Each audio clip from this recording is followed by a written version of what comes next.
Welcome to Recovery Talk Live, an ongoing open discussion about psychological, emotional, and spiritual recovery. Our mission is to deliver the message that those who are suffering with emotional trauma can recover. And later in our program today, we welcome special guest Doug Hellman from the Orange County Rescue Mission. And now, here are your hosts, Dawn and Terry. Welcome to today's edition of Recovery Talk Live from Orange County. I'm Dawn Maxwell. Terry Liddell. And we are here today, and I was thinking, Terry, we are 12-steppers, and we're 12-step with all our guests, but we've never really talked about addiction. Our first show, which when we were in the audio format, was about denial. But we never really talked about addiction. So I pulled up our friends at dictionary.com. Are you talking about the definition of addiction? We're going to talk about the definition. Because we've talked about a bunch about addiction. We've talked about types of addiction. Oh, okay. But we haven't talked about what addiction is. Okay. Which is a course. So I want to read. What does it say on dictionary.com? Well, first, I hate when they label it a noun. But it says the state of being enslaved to a habit or practice or to something that is psychologically or physically habit-forming. However, I love the way it says enslaved. Because we've talked about sex addiction. We've talked about alcohol. We had a guest talking about his meth addiction. And it's a pretty strong word. That means you're enslaved to the meth or the porn or the alcohol. Mm-hmm. When you were active in your disease, did you feel like that? You did. The enslaved is really, I didn't have a choice. You didn't have a choice. I didn't have a choice. Your addict didn't have a choice, or you didn't have a choice? Well, okay. You're asking good questions. What's going on with you? Yeah, well, it just kicks in at some point after you get beat up enough, Okay, well, you're starting to catch on. So the process of being enslaved is you don't have a choice. And we really don't think we have a choice. Now we do. You do? Yes. Because audience members are screaming when you say that. Well, right we don't have a choice is a wrong way to say it, because the journey of recovery is really the journey of choice. And I can choose to give my life away, and I'm going to give it away to somebody. I chose to give it away to God in my recovery process. In your recovery. Versus giving it away to all kinds of other things, including the enemy, on the other side. Okay. So we have a choice. Every day I wake up in the morning. What I find is very fascinating is that when you look at the 12 steps of recovery, we talk about living life one day at a time. Yes. Well, which day? Every day. No. Which day? I live one moment at a time. Okay. I'm actually in that phase right now. We don't live in yesterday and we don't live in tomorrow. No, and today. Okay, so this is the day that I have. Why does this always become a pop quiz of Dawn? Because Dawn isn't catching on, and we're trying to help you. You are so going to get hit by a Nissan when we leave. I'm just telling you. If they find roadkill, it's going to be you. Okay, so the process of understanding, because you asked a really good question. I know. So the process of understanding that I have a choice moment by moment, but I only have a choice today. Now, what am I going to do with that today? And recovery starts with the process of choosing differently than you did before. It does. And you always have a choice. There's always a choice. Yeah. We think we don't the deeper we get into our addiction. Okay, why is that? Well, what about it? I don't want to make you go back there, but if you're in that moment, because it triggers some people, but what made you think you couldn't choose to act differently that next day and not take the drink for you? I didn't know how not to. Because you had done it for so long? Yep. Or because it was so comfortable, or both? Yep. Both. All the above. I don't know how not to drink, because I wake up in the morning, in an awful lot of mornings, with a hangover. Still. So I would wake up, and it's like I got a headache, my body, I feel like death warmed over. So what do? Well, we have coaches. You know what coaches do? Help you get better at doing whatever you're doing. Mm-hmm. Okay. So my coaches would say, well, little of the hair of the dog that bit you. Oh, just have another margarita. Have another Bloody Mary. And so I would drink and it felt better. That was your support team. Yes. They fed your disease. Why is it a disease? Well, I hear this argument all the time. Okay, As a codependent, my argument is it's not a disease. People say it. I but for the that. sake of mainstream, I understand. People call it a disease. I understand. The person is sick. They're not in radiation. They're not in chemo. Well, here's the thing. Is it sick Tell thinking? our audience. Is it sick thinking? Yes. Okay, so it's sick thinking. But in fact, it's interesting because the reason I don't think it's a disease is because I have a choice to start and I have a choice to stop. Most disease don't give you that choice. Okay, but a lot of professionals label it as a disease. I know. Why do they do that? Go outside You'd of have the to go theory ask 'em. thinking, and You'd have to I'm go just ask wondering 'em. what the clinical teaching is on this of why they choose to do that. My opinion, this is my opinion, my stated opinion, is that the American Medical Association several years ago said it's a disease. And people said, okay, sounds good to me, And they so let's bought go with into that. it. Because they're the professionals, they're the doctors, they're the people who are highly educated. And my belief system is very interesting that if you look at a lot of research is trying to show that brain chemistry, all that other things, and it is a disease and all the things. Here's my statement. If you go back and ask Jesus, what did he say? Well, it's interesting because I've actually seen the brain scans. I've Uh-huh. seen that form Well, of I've seen teaching. them too. So But there here's- is physiological There's difference. phys- There's there's physiological true. differences. But back then, did they not drink? Yes, Jesus said, don't do it. but they did it. Sure. Now, does that make it a disease back then? Because one of the things that I believe personally is that when you look at what God said, God didn't tell us to not do something that was impossible to not do. True. So if he says don't drink, then it means it's possible for us not to drink. Right. If he says don't steal, then it's possible for us to not steal. If he says don't be a liar, cheat, and a thief, it means it's possible to not do that. True. So for me, the whole thing is very simple. Is it a choice? Yes. Is it easy? No. But just because it's a disease, it often makes it a different way of dealing with it. So if I think it's a disease, then I can blame my It's disease. a cop-out. You're saying it's a cop-out. I'm not telling you it's not just a clear-cut cop-out. Because it really, I've heard people really get We'll go back into to enslaved. Okay? enslaved, Because which actually that's could a go back really to a good word. biblical definition. Yeah, it's really. It's a very so good if one. if I am stuck with it, it just doesn't affect one part of my life. It can cause me to lose all kinds of things. Homeless. Yes. I've been homeless. It caused me to lose. I've been bankrupt. It's caused me to lose me.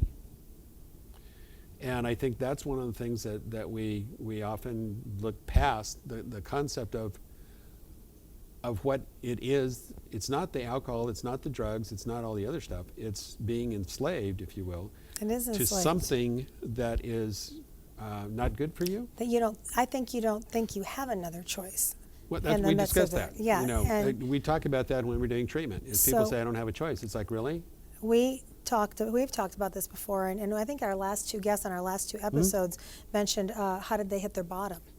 So, and it's interesting because people have, and I think you and I talked on the phone about this the other day, and we reference that so much, and I don't think we've ever really identified it to the viewers what hitting your bottom is, and basically it's where you make the U-turn. That's it. And You go the decide other enough's way. enough.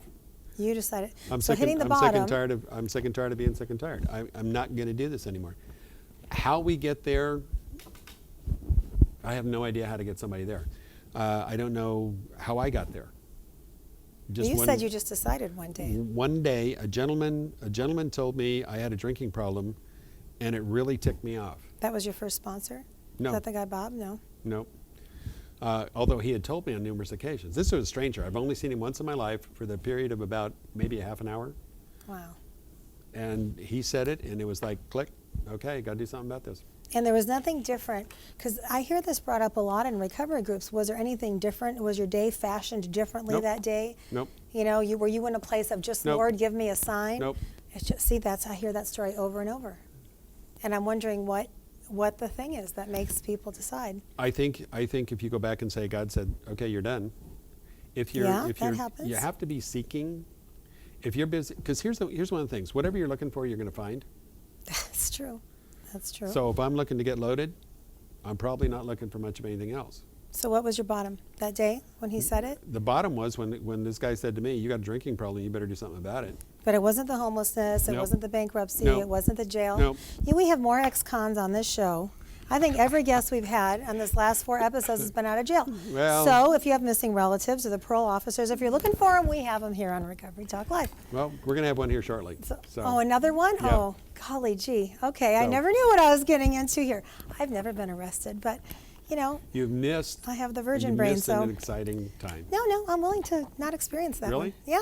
Yeah, comfortable with that. There's a lot So of things that you're there's missing just- out on. I don't need to experience everything. God has my So portion let's go back full. here because I love full. I love the definition, because being enslaved to something says that I've lost my right to be free. Okay, I'll go with that. I'll give you that. Okay, so if I've lost my right to be free, it doesn't mean that I can't get it back. No. Sometimes, but, okay, this is where we can bring Christ in. You have to be purchased out of it. Okay. I mean, in the old times, you had to purchase a slave. Mm-hmm. God purchased our souls. He released us. I think there's Did you find God right away, or was that later in your journey? No, God and I got together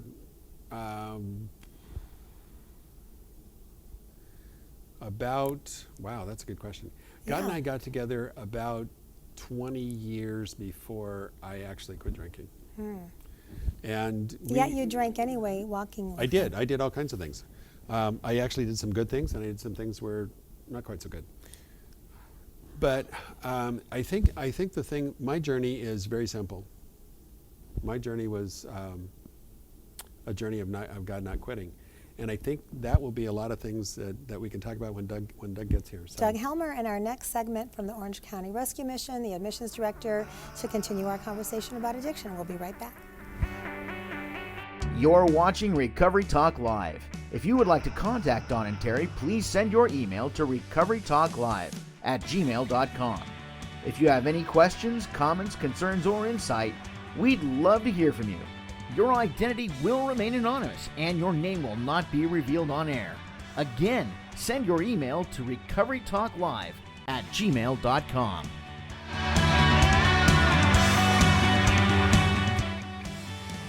Welcome back to Recovery Talk Live, and we are here with Doug Hellman from the Orange County Rescue Mission, and you are the director of admissions. The admissions manager, yes. Yes, you're good, but your good friend Terry says you have quite the story. And of course, he outed you as a fellow jailee, if that's the correct word. And, Only twice. Only twice. Is there the exit closer to me? Okay, we are a non-discriminating show. And this is not personal. We ask everybody, all of our guests, because it is Recovery Talk, if you could just share a little bit of your backstory. Certainly. What your journey was and Certainly. how you got well and what led you to what you're doing. Well, I was a methamphetamine addict for 18 years. Now that's the speed stuff, right? I had Yes. another guy on like that. See, I'm Yes. picking up the drug talk. You're doing. Oh. Yeah, You're doing. It is speed. Okay. I've been clean for 13 years, only by the grace of Jesus Christ. Yay.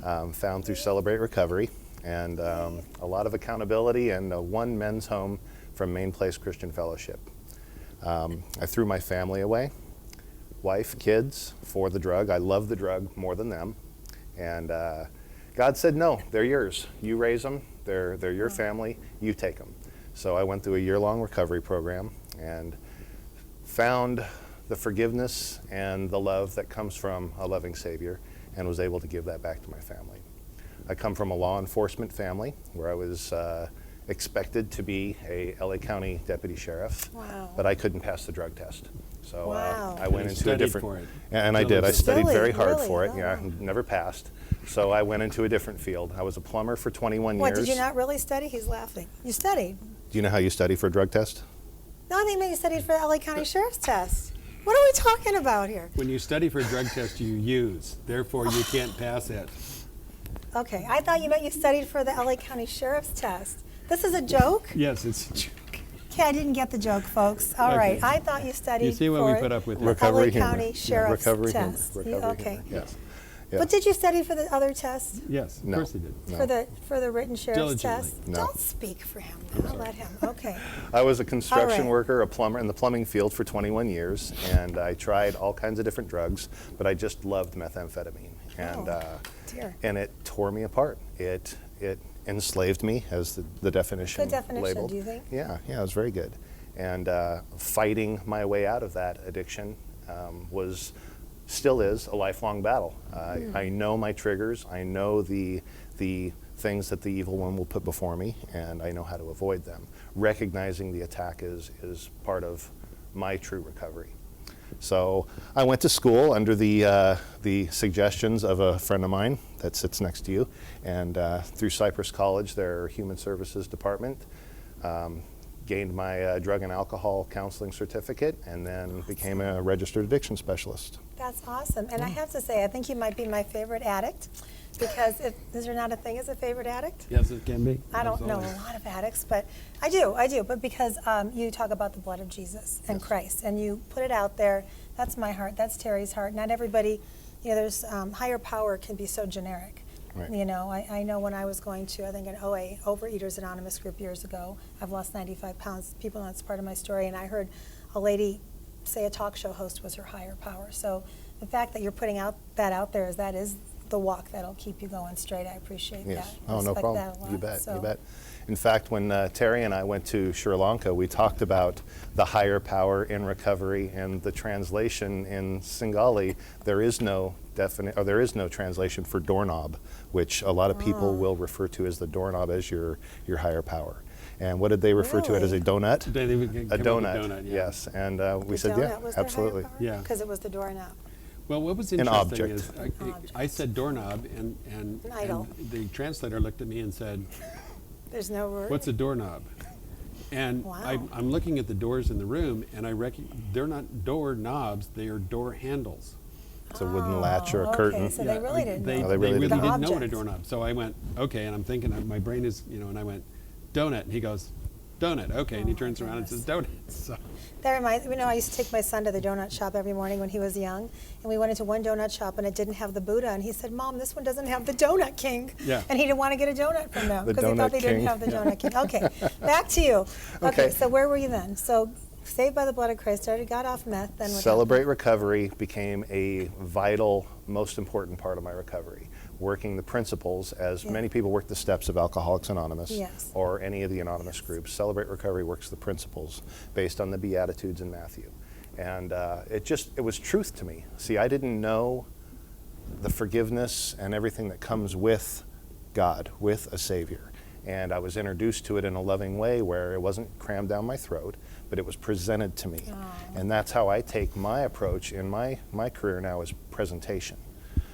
Celebrate Recovery principle number 8, it will tell us to yield ourselves to be used by God to bring this good news, to others, both by my there's a example Celebrate and by Recovery my Bible words. right there. So example being before words is what I try to go by.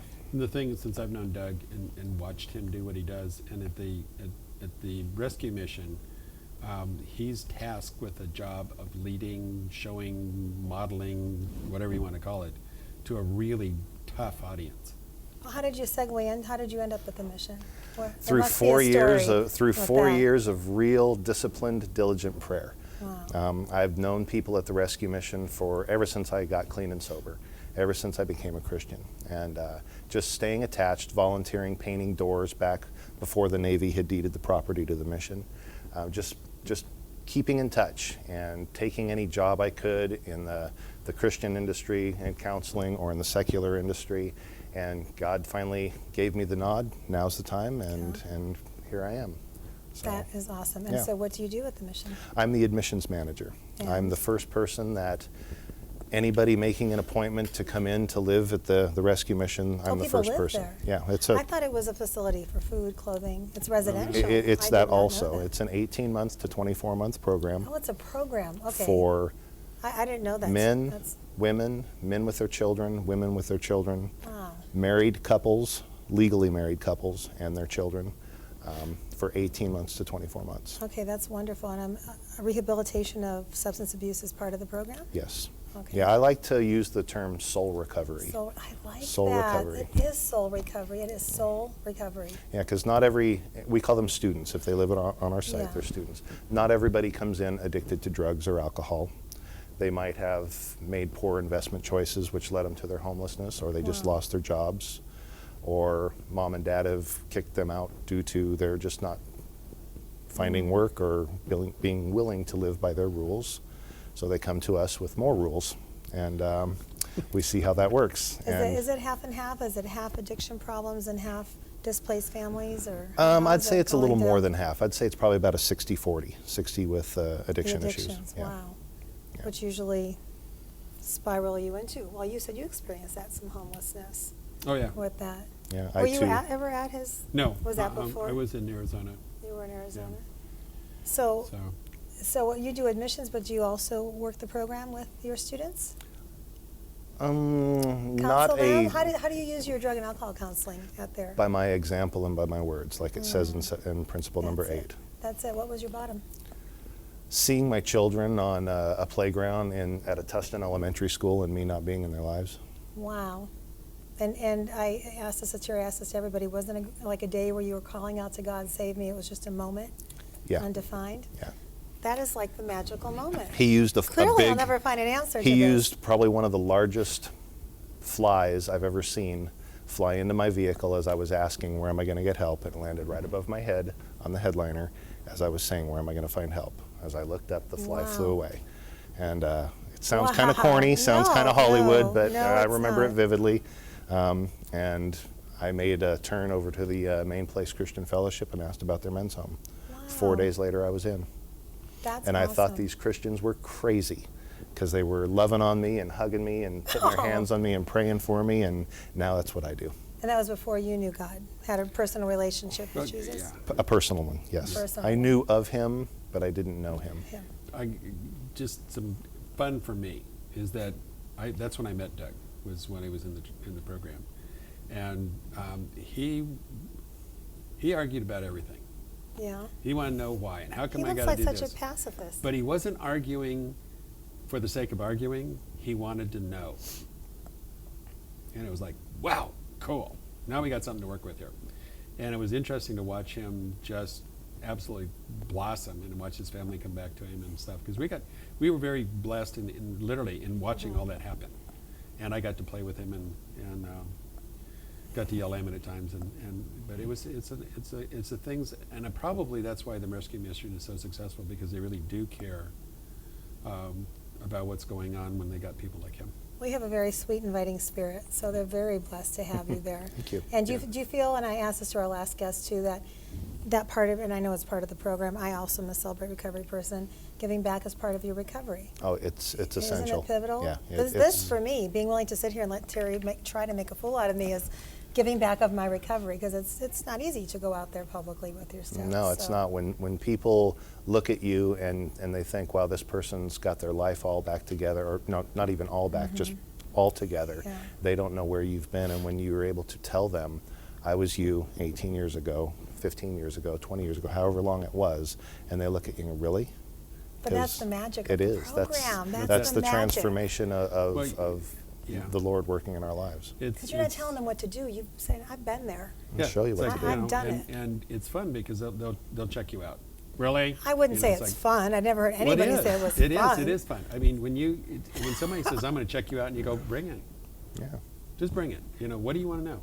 This is me, and you know, we don't have Oh, secrets. check you out once you're sober. I Yeah. was going to say, getting the recovery No. is not See, fun. Okay, one of the things all right. is all that right. one of the most amazing experiences, and I am going to kind of out Doug here just a tad. Yeah, and then we is gotta that wrap. we were making a presentation to a group of people in Sri Lanka who were trying to start a alcohol recovery program, and we were told they won't talk. We were told, you guys are going to meet. They will not respond to you. They will not do anything. And that didn't work for me.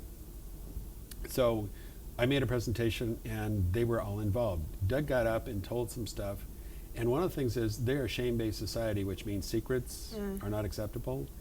And Doug told a secret that he'd never told anybody else in front of him. And earn their trust. And I for bet, the next yeah. half hour, Broke the walls down. I mean, not broke the walls down. They just The cultural barrier was it was destroyed. amazing to watch, and what a blessing for us to watch them pick this thing up and do it as if it was a part of their journey today, versus we got to hide all this stuff. It was, and awesome. there was a lady who got up and told her story, and that was like, you just don't do that. No, it's They culturally. did that day. they did that day. It was so amazing. So God's alive and well and still in the He's American alive business. and well. Yeah. And before we wrap, could you let our listeners know where they can or how they can get in touch Certainly. with Orange County Rescue Mission? Yes, to get involved with the Orange County Rescue Mission or to make an admissions appointment, you could call 714-247-4300. That's the direct line, and ask for the intake line. You can make an appointment to do an admissions interview. And we really like to have the person that's going to be going through the program make the call, No not a codependent loved calls, one. yeah. It's great that the loved one can make the call to give the number to them, but the person that's going to be doing the treatment needs to be the one that makes the call. Awesome. Thank you for joining us, Donations, Doug. anything else you guys could Donations use? right there to the rescue mission. That's the main directory line is the 4300 line. You can also go to the website rescuemission.org, and it's very informative. It'll tell you everything about us. Oh, cool. Thank you for joining us today, Welcome. Doug. Thank you. It's great to have Thank you you. here. I really appreciate it. Can we have you again sometime? Absolutely. I'd love to hear Absolutely. bring a success story with us Absolutely. next time. Thank you for joining us today on Recovery Talk Live with Don Maxwell, and Jerry Liddell. we'll see you next time. You've been watching Recovery Talk Live. If you have questions, comments, concerns, or insight, we'd love to hear from you. Send your email to recoverytalklive@gmail.com. That's recoverytalklive@gmail.com. Look for new episodes every week, and thanks for watching Recovery Talk Live.